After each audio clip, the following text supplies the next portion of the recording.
What's up, you movie collecting maniacs, and welcome back to the Lucid Nightmare.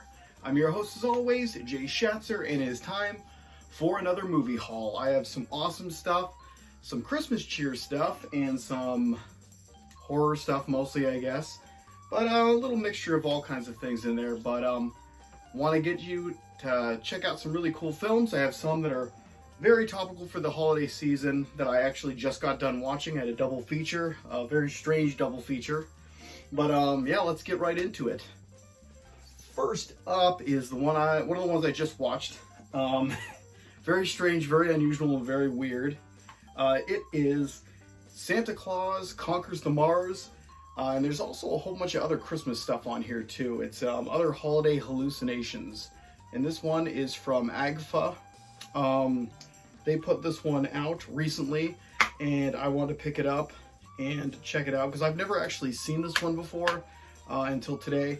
Really crazy. Yeah, I mean, the premise is the kids of Mars are depressed, they're not eating, and they come to find out that it's because they watch so much Earth TV and see Santa Claus, and they want Santa Claus of their own on Mars. So some of the Martians take it on themselves to head down, steal Santa, bring him back, and cheer up their kids. But it's that's a weird premise in itself, but it gets even stranger throughout it. I mean, there's like a civil war between the Martians. They want to be plain. There's a faction that wants to be plain and just kind of have their kids be miserable little adults, and the other half want their children to be happy. So it's like, it's weird. It's a weird but very fun. A lot of cool visuals too, very trippy and surreal. Yeah, it's just something strange. Awesome stuff though. Very glad I picked it up and had a really great time with it. It's got some cool little stuff inside there too. But yeah, fun stuff. And I was thinking of trying to squeeze out a review for this one for December. Hopefully I can get to it. Needless to say, this month is crazy as hell. I'm in Erie, Pennsylvania, and we got dropped with like 5 feet of snow in the matter of like weeks, or like a week span. And it's just been hell here. And I'm also a mail carrier, so I have to work out in it all the time. I had in 4 days, I had 13-hour days back to back with 15 hours of overtime. So it's been madness, but I'll see if I can squeeze it in there. I've gotten off of the overtime list because I've had enough. And right now I have a day off, so I'm watching Christmas movies and kind of relaxing with my daughter. But, yep, this one I'll try to get a review out. I might even combine this with another movie that I'm going to show here, but at the end of the video. But up next is a movie I've always wanted to check out, and I kind of forgot that it even existed until I saw that it was available on Blu-ray. I think, yeah, Kino Lorber put this out in their label Kino Cult. But it's one that's always like passed me by. I know it was a double feature once with something else, but I never got a chance to pick it up in DVD form, and never had a chance to check it out. It's a 1976 H.G. Wells' The Food of the Gods. And this one's just pretty much giant animals attacking people and people trying to survive. Never had the privilege of reading the novel that this is based on, or yeah, like I said, or ever seeing it. It's just one of those movies I totally forgot that it was even a thing. And then when I saw this was available and then I watched the trailer, I'm like, how the hell have I not taken the time to watch this movie? Because I love giant animal attacking flicks. They're just insane, and this one just looks like it's just bizarre as all hell. But yeah, The Food of the Gods, really cool looking thing. But I'm probably going to most likely going to review this one in the future. It's just in my wheelhouse and something I love editing this kind of weird stuff. So yeah, it'll be fun to put that one together. But The Food of the Gods. But up next is a very weird looking movie that I had to pick it up because it had kung fu fighting gorillas. Needless to say, if you've seen this film, you might know what I'm talking about, but it is Shaolin Invincibles. But there's also another movie on here called 7 to 1. Have no idea what the hell that's even about. I was sold on the Kung Fu Gorillas, so that's why I am purchasing it and showing it off right now. Definitely need to watch this one because it looks insane. You can kind of see in the back there some of the gorillas in martial arts form. But yeah, it looks insane, totally insane. It has one of the actors from Big Trouble in Little China in it. It just looks unbelievable, and I have to see it to believe it. And Agfa put this one out again. It just looks like a great odd flick, which they tend to always put out really decent, strange, weird stuff. But yeah, cool stuff. Don't really know other than what I just said, the brief little rundown. But yeah, if it's got kung fu fighting gorillas in it, pretty much just sign me up. That's insane. But let's move it on to a more modern film that some people might have seen. I know you've seen at least one film in the series. This one is has a lot of audiences split. A lot of people don't like it. A lot of people enjoyed it. I'm on the enjoyment camp because I bought it. I thought it was really fun. Just a great, interesting, surreal kind of apocalyptic flick. It is Furiosa.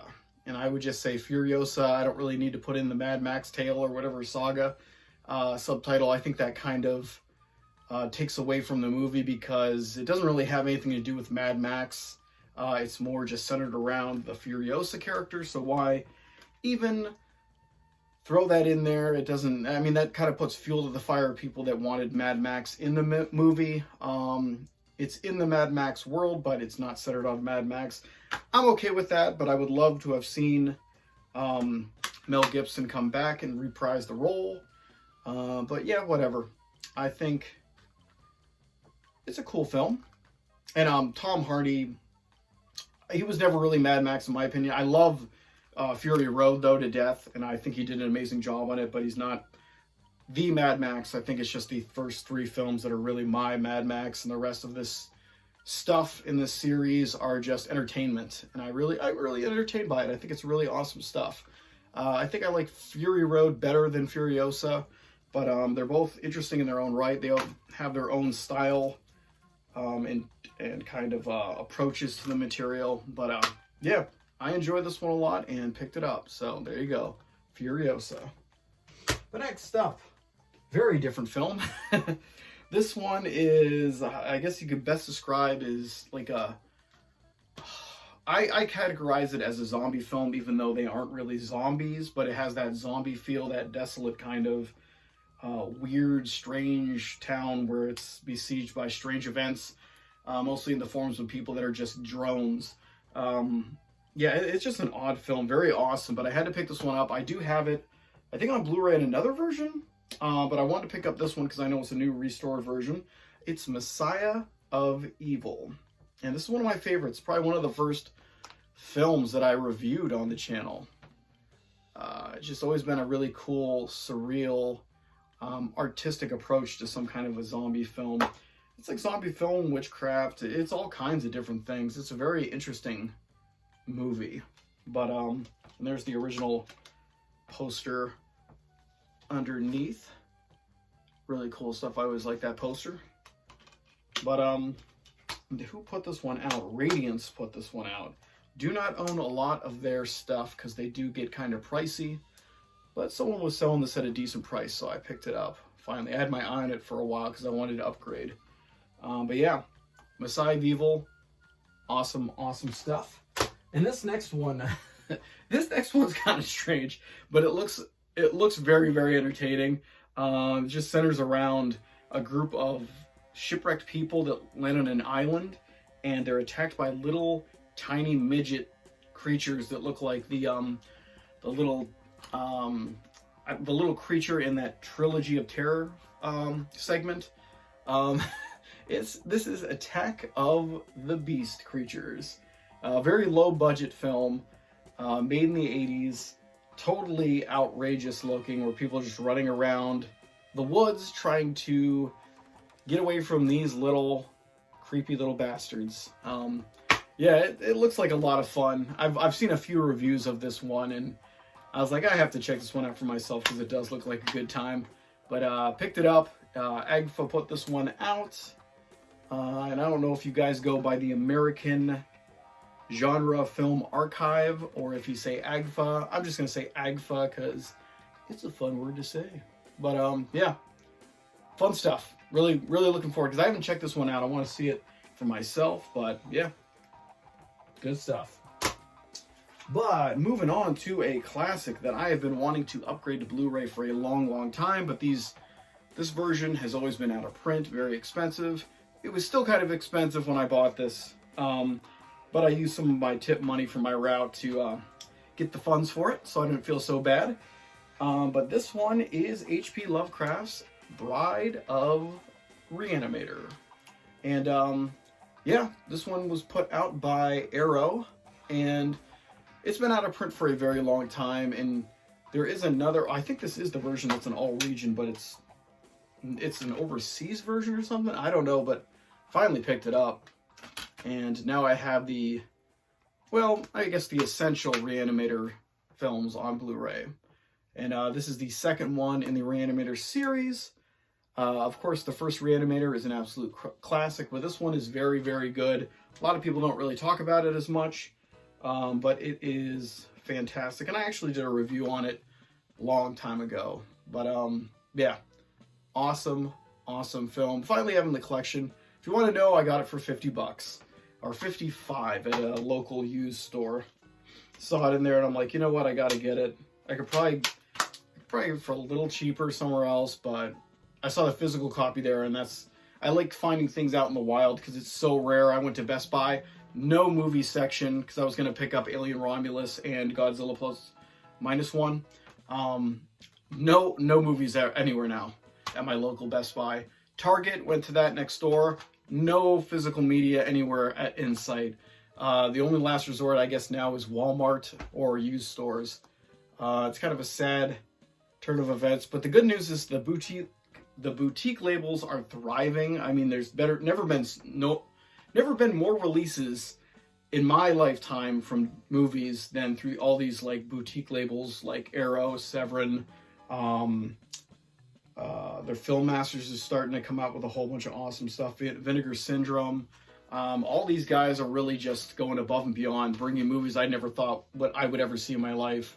Like The Keep finally came out through Vinegar Syndrome. I actually purchased that, but I keep adding orders to my existing order that I don't think I'm ever going to get it because they're just waiting until I'm done buying to ship it to me. So I'm waiting for a lot of awesome films in that whole bundle. It's going to be quite a bundle to open. But yep, Bride of Reanimator in the collection, going to go next to my others in there. And then we got two more. We have an awesome killer alligator flick that I saw in theaters, loved it, but I kind of forgot about it over the years. Now I'm like, you know, I don't even have this on Blu-ray. Let's pick it up. It is Lake Placid. Really fun. A lot of tongue-in-cheek humor in there, some great characters, and just a really good effects on the alligator and everything. So, really awesome film. Fun stuff, and a lot of people forget about it like I did. But yeah, it is in a collection now, and right next to all my other When Animals Attack flicks. It's almost this whole row now. There's a lot of great ones. But let's finish it off with the one I just finished just a couple moments ago. It is Santa Claus. And this one is from 1959, I want to say. Yep, 1959. And it centers around Santa Claus battling Satan or one of Satan's minions. And it's outrageous. I've never seen anything quite as weird as this, especially in a holiday film. But it was made in Mexico, so it does have a strange reality to it as well. Like Santa Claus, instead of having elves, he has armies of children from all the world who work for him. It's like child labor. It's very odd. Santa lives in a palace in the clouds. He has a weird little telescope spying device that has lips too, and he spies on kids from there. It's disturbing. This is a disturbing movie, but it's very awesome. It's surprisingly heartfelt too, and it's weird. Satan's trying to get people to do evil stuff, and Santa's trying to like remind them that they don't give gifts. It's crazy, but it's shot pretty cool too. I mean, like a lot of cool scenes and lighting and visuals are it's really interesting. So I'm really glad I picked this one up. And this is a reissue from VCI. They just put this one out there. I actually ordered a copy from Amazon. It got lost somewhere, so they refunded me and I had to buy it again. Finally came in, so checked it out and I love it. And I think I might do a double feature with this and the other one, Santa Claus Conquers the Martians, like a double feature Bizarre Cinema kind of thing. Because I think it would be too much of a rehash doing these two separately, because they are similar kind of in their weirdness. So might do a little festive double feature for the channel. But yeah, that's the gist of it, I guess, for this one. We're gonna say that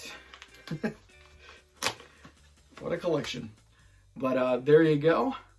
But yeah, some cool stuff. Like I said, a lot of different variations of Christmas movies and just other genre efforts out there. But awesome bunch of films. And yeah, watching a lot of awesome stuff myself. I'm trying to get some more reviews out this month. Like I said, I want to work on some holiday themed ones, but there's a lot of cool ones I want to do aside from that. The Thrill Killers are really, it's a movie, a black and white movie that I want to kind of get a review out there for, and a whole bunch of other stuff too.